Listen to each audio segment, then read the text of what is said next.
சேலம் மாவட்டம் ஆத்தூர் அருகே ஏத்தாப்பூர் முத்துமலை முருகன் கோவிலில் உலகிலேயே உயரமான முருகன் சிலை உள்ளது. இதன் உயரம் 146 அடி. இங்கு சீனிவாசா ஆன்மீக சேவா சகோதரிகள் 100 பேர் கந்தசஷ்டி பாடல்களை பாடி சுவாமி கும்பிட்டனர்.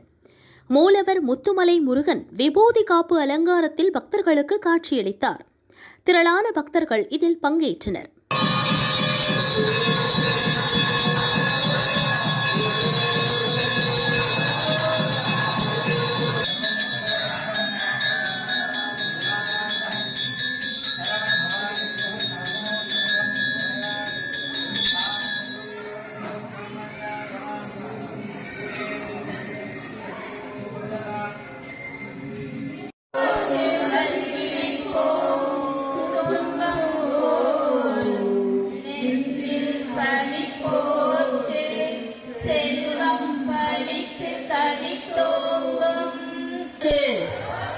வெற்றிவேல் முருகனுக்கு.